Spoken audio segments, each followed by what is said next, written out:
که اینجا میزنه متنفرم، مخصوصا وقتی اینجوری سرش سفید میشه.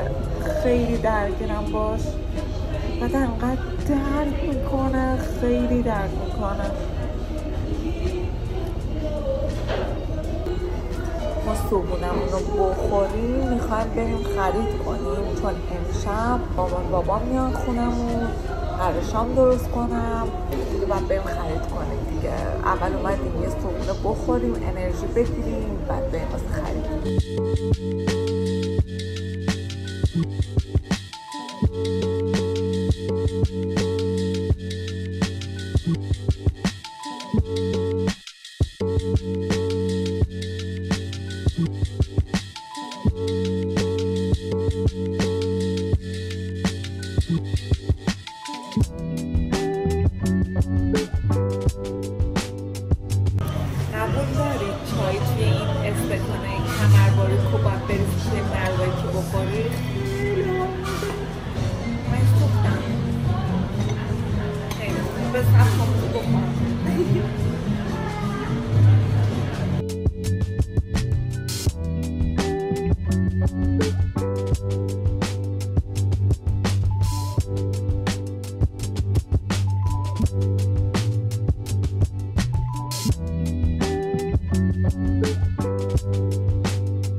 شیکرها بگیریم، گوش خوب برقی هم خوبه ولی میکسر، یعنی در واقع شیکر نه میکسر میخوایم.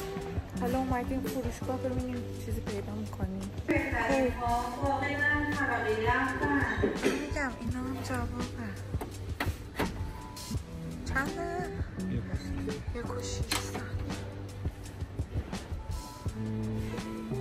دیگه چی رو داره؟ اینو بگیر.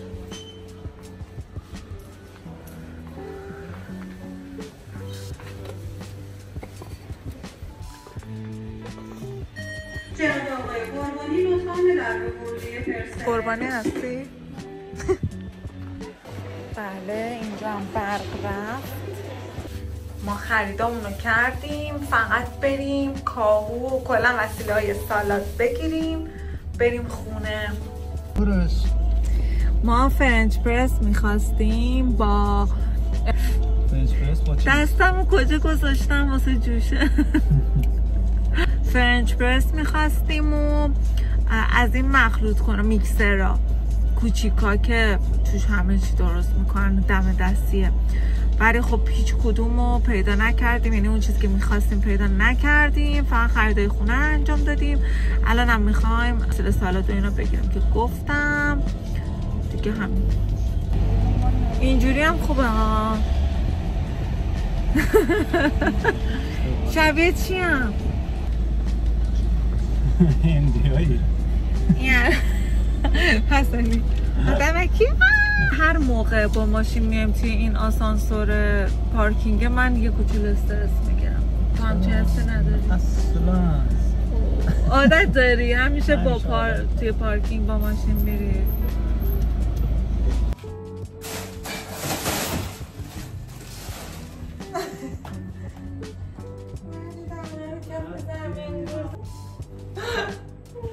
خب ما دچار مشکل فنی شدیم. اینا کف زمین بود، من اینا اصلا ندیده بودم. همین این کار علیرضاست. خب اینا رو بذاریم بالا ببینیم چیه، یکم جابجا کنیم. بابت مشکل فنی که پیش اومد عذرخواهی میکنیم. من داشتم میخوردم زمین. ما منتظریم برق بره دیگه، چون الان اصلا عجیبه. یه چند ساعتیه که برق داریم، از صبح تا الان نرفته و طبیعیه که الان یه قطع بشه. روی ماسته رفتم، این چیز شده فکر ماسته ایسلندی، پرماس و ماسته یونانی. یه سری روزا حوصله میکروفون زدن دارم، یه سری روزا ندارم. الان بس نکردم، صدام خوب میاد. پنیر پیتزا زیتون، لیموناد. خب حالا بریم سراغ بقیه وسایل. از این اسکویتا پیدا کردیم توی فروشگاه سبوسدار مارک کوپال، ولی اصولا این سبوسدارا قیمتش بالاتره، این به نسبت قیمتش خوب بود. روی 128 هم ولی فروشگاه آف زده بود 16 تومن. حالا فاکتور نگاه نکنم ببینم واقعا همون 16 تومن بود یا الکی زده بودن. تخم کتر هم گرفتم. این رو بذاریم طبق بالا.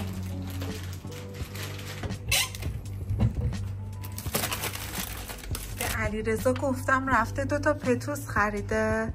اینا رو حالا میخوایم کاریم توی یه سری دیگه از گلدونای دیگه‌مون که داریم. یه چند تاش هم میخوام بذارم اینجوری توی آب بمونه. من خیلی از پتوس خوشم میاد، قبلا هم گفته بودم این خیلی دوستش دارم نگاه و خیلی خوبه، گیاه رونده است دیگه، خیلی خوشگله. یه چند تاشو توی این میخوایم بذاریم، خیلی خالیه. خب من گلدونم آوردم اینجا، بعد خیلی امروز خستم. اینو بلدم دیگه، از هر جاش که میدونی برای گلدونه اون بلندتراشو قطع کن.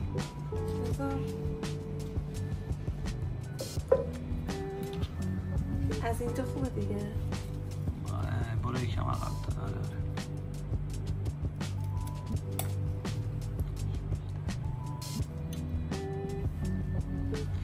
ببینه از تحتر ببر که تا ریشش تا مایم بیاد. نه دیگه برو تا آخر، هر جاش که برگی داره برو آخرشو پیدا کن. ریشه داشت.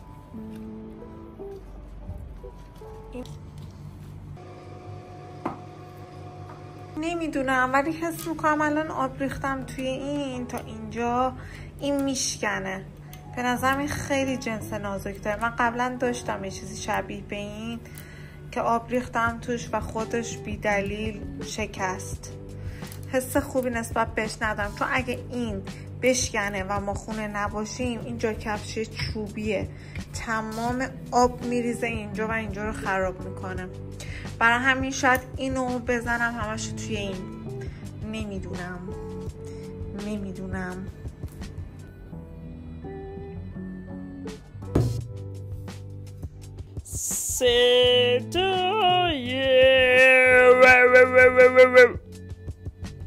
نه خدایی دیدم بدون میکروفون نمیشه. داشتم براتون حرف میزدم و اینا، بعد حس کردم که میکروفون بزنم خیلی بهتره دیگه. میکروفون زدم، الان در خدمت شما هستم. داشتم میگفتم که من میخوام این قارچا رو خورد کنم با فلفل دلمه و ژامبون یه تفت بدم که این موادم برای ژامبون آماده باشه. اینجوری خیلی راحت تره دیگه. فقط وقتی مامان بابام بیان دیگه سریع تو دستگاه میذاریم و اسنک‌ها آماده میشن. سالادم که درست میکنم. قارچم اولش که دیگه دیدید چه حجم زیادی داره، بعد درست میکنی خیلی کم میشه، ولی فکر کنم این اندازه مناسب باشه. فکر نمیکنم کم باشه، ولی خب نازک باید برشش داد دیگه. امروز از اون روزا بود من خیلی بی انرژی بودم، یعنی یه حالت خستگی و بیحالی داشتم. نمیدونم دلیلش چیه. زیادم توی آفتاب نموندیم که بگم گرمازده شدم. از صبح این حالت رو داشتم و اونطوری فول انرژی نیستم. حالا اینا رو درست بکنم، شاید یه کوچولو برم استراحت بکنم که واسه عصر انرژیم خوب باشه. خیلی نمیخوام باز منفی بدم و راجع به چیزای بد حرف بزنم، ولی این چند وقت انقدر اتفاقات بد داره میفته توی کشورمون که ناخودآگاه انرژی هممون رو میگیره. به هر حال ما همه آدمیم دیگه، ناراحت میشیم از این که میبینیم خیلی از کسب و کارها آسیب میبینن یا یه سری اتفاقات بد میفته. اینا همه انرژی آدم رو میگیره، اینا خودش بی تاثیر نیست این اتفاقات. امیدوارم که واقعا دوباره هممون بتونیم روی خوش این زندگی رو ببینیم تو این کشور روزایی برگردیم که حالمون خیلی بهتر بود. ما خیلی توقع زیادی هم نداریم، یه زندگی نرمال میخوایم، یعنی به همونم قانعیم. به نظرم خدایی حقمون این نیست. 2 روز پیش که از خرید ونوس توی منطقه آزاد آتیش گرفت و من هر استوری که توی اینستاگرام باز میکردم فقط همین بود. همه استوری ها همین بود. یه سری بودن که اونجا مغازه داشتن، یه سری حالا پیجای گیلان بود که همه زده بودن و وقتی آدم این چیزا رو میبینه خیلی ناراحت میشه دیگه. خیلی حس بدیه اینکه حتی فقط برای چند دقیقه چند ثانیه تصور کنی که همه اون چیزی که اون همه سال براش زحمت کشیدی در کسری از ثانیه توی آتیش به راحتی میسوزه و فقط تو میتونی همونطوری وایستی و نظاره‌گر این اتفاق باشی. خیلی غم انگیزه.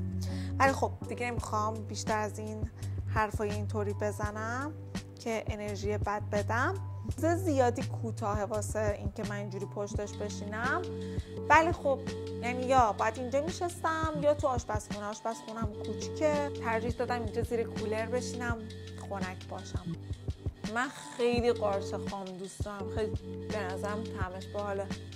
میشه شما یه چند تا غذای رژیمی و در عین حال ساده توی کامنت ها به من پیشنهاد بدید من درست کنم؟ چون این هفته مامانم میره کاشان و ما این هفته رشت تنهاییم. دوباره باید برگردیم به همون روتین که خودمون غذا درست کنیم، چون زمانی که مامانم رشت باشه ما تقریبا هر روز اونجاییم. وقتی میره دیگه من باید به این فکر کنم که خب برگردیم به روتین قبلم. البته اینم بگم که علیرضا خیلی تو آشپزی کمک من میکنه و الحق و الانصاف که دستپختشم خیلی خوبه. البته اینم بگم من اگر حواسمو بدم به آشپزی، منم در حد خودم میتونم خوب آشپزی کنم، ولی چون بیشتر سرم تو گوشیه غذاهایی دوست دارم که سریع به نتیجه برسه.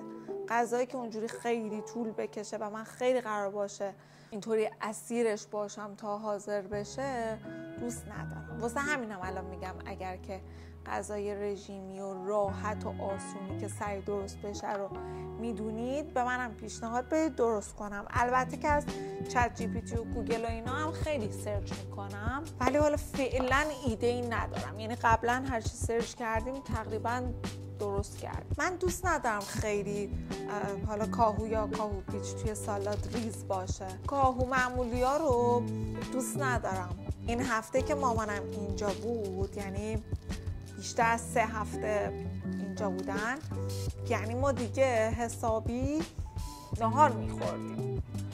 بیشتر هم مامانا پلو خورشت و اینجور چیزا درست میکنن دیگه.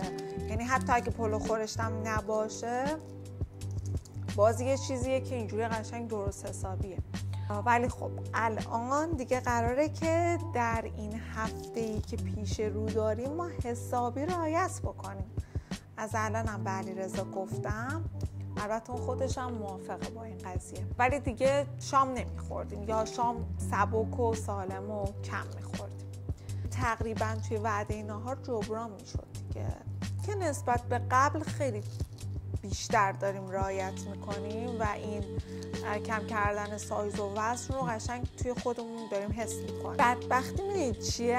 همه میوه هایی که من خیلی دوست دارم کالری خیلی بالایی داره، یعنی قند خیلی بالایی داره که همشون هم بیشتر یعنی میوه های تابستونیه. حالا فقط توی میوه های تابستونی توت فرنگی و هندونه و اینا زیاد کالری نداره و قندش خیلی بالا نیست، ولی بقیهش همه از دم اینجوریه که دیگه باید خیلی رعایت بکنی موقع خوردنش که زیاد نخوری و زیاد روی نکنی. خیار دوست ندارم، یعنی خیار یه میوهیه که من هیچ وقت تا الان پیش نیومده که هوس بکنم دلم خیار بخواد، واقعا نه. فیبر بالایی داره، قند خیلی پایینی داره، اصلا نداره فکر کنم. به رژیم هست همیشه. حالا دیگه به خاطر این داستان سعی میکنم که بخورم. خب من سالادمو درست کردم، روش یه دونه سلفون بکشم و بذارم توی یخچال تا شب بمونه.